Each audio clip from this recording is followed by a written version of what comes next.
All right, everyone. The globalists are hoping Trump will take another look at the TPP, maybe fiddle around with it and sign it. I don't think that this will happen, but if it does, I would no longer be able to support Trump. That would be a no-go zone. It's like the strike on Syria. I oppose it. It was regrettable. I don't agree with the logic behind it. I don't care whether it was political posturing or whatever. But it was forgivable. An invasion of Syria probably wouldn't be. But a single strike, okay, I can forgive him for that one. And otherwise, largely, he's still doing a good job. People saying, oh, Trump is sinking or he's flip-flopping and everything. He hasn't flip-flopped on the wall. He's being stonewalled by congressional Republicans. That's not his fault.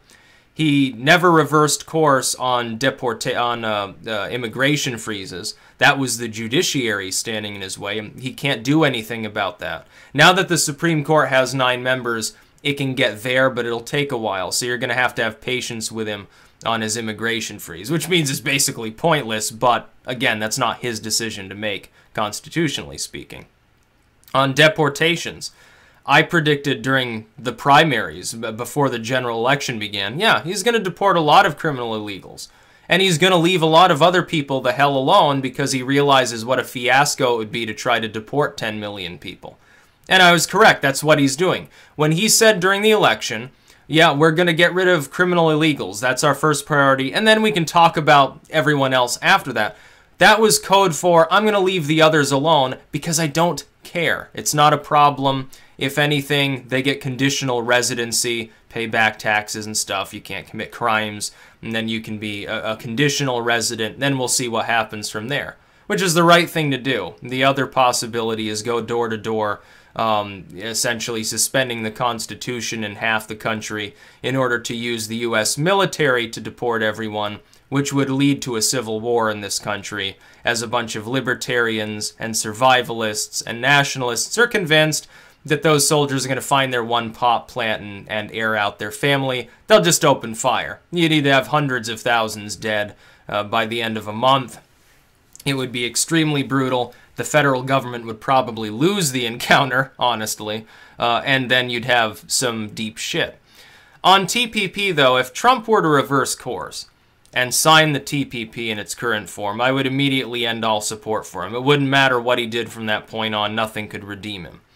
If he were to suggest, make a serious suggestion, no, we'll take a look at it. It's not in a great form. We need to reform it. We need to make sure it works for the United States, and then we'll sign it. I wouldn't support that either.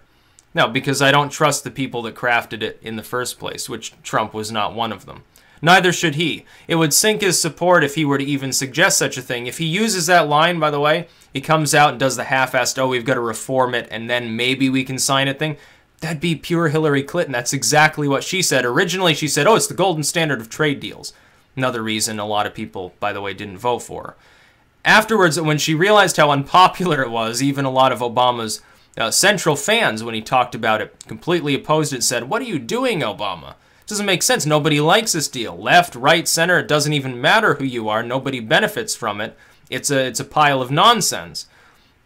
Hillary Clinton came out and said, oh, I wouldn't sign it in its current form. I'll take a look at it, and then maybe we'll sign it after we fiddle around with it, which means that she would change like one period or one comma in the whole TPP, and then she'd say, okay, now it's reformed, now it's grammatically correct, so I can sign it off here.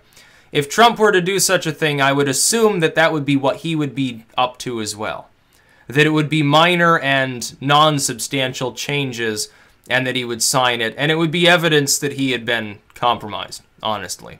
To tell the truth, it would be evidence that he was totally compromised. Nothing so far shows me that that's the case. The TPP, yeah, it would. I would no longer be able to support him. Thankfully, it looks like he's actually not only not going to return to that, I don't think there's a great risk, by the way, that the globalists will prevail on this one. It also looks like he's going to reform NAFTA. Now, that was already signed. Ultimately, I think it should be scrapped altogether, but in that case, at least we're ameliorating its damage, maybe making it work better. Since it was already there for 20 years, yeah, okay, that's fine if he just wants to reform that one. I'd rather he scrap it, but reforming it's fine. But on TPP, there's no way to reform it.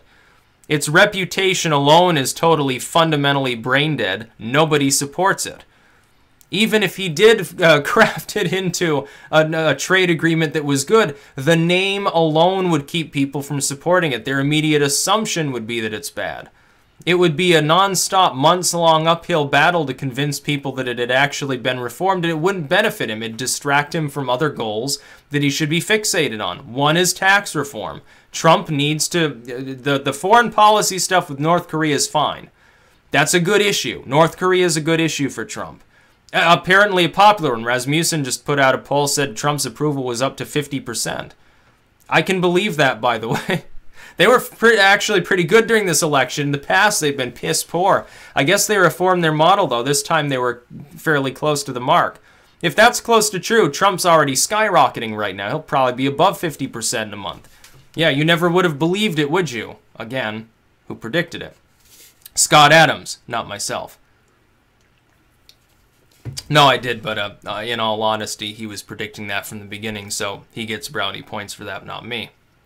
But as far as the TPP goes, there's no way to reform the bill, because even if you reform it, its name will keep people from supporting it. It'd be political suicide, and shove him down into the 20s. It'd be at Jimmy Carter levels, probably, of support by the time he got done actually fiddling around with it. Just mentioning willingness to reform the TPP would be a big mistake. That'd be really close to my final red line on Trump if he were to even make the suggestion.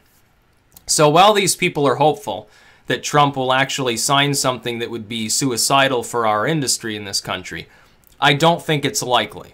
Which is good. That's a good thing. It means that I can continue to say, yeah, Trump's doing an okay job. And he is. By the way, he looks stellar in comparison to those who came before him because they were all abysmal failures. Trump's not even doing a great job. He's doing an okay job. But by comparison, it looks amazing. For anybody who sort of understands what's going on. If you thought he was Dorito Hitler during the election, you probably still do. And it's unlikely you're ever really going to support him. Because even years later, when World War III hasn't happened, you'll still be convinced that he's just itching to press the little red button or something like that. But that being said, some of what he's doing now is posturing. But the TPP was such a core issue, was such an important issue to so many of his core fans, that it would be insane if he were to even touch it. He shouldn't even say the words TPP again until the next campaign when he reminds people, oh yeah, I scrapped the TPP, remember that?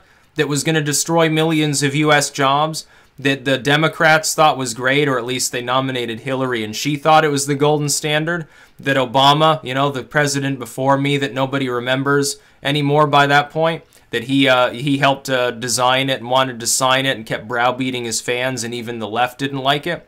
Yeah, I was the one that killed that. You can thank me later. Now re-elect me. That's the only time you should even bring up the words, the letters, TPP.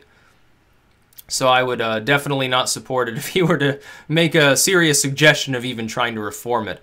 It would be, politically speaking, it'd be disastrous. That's about all. Peace out.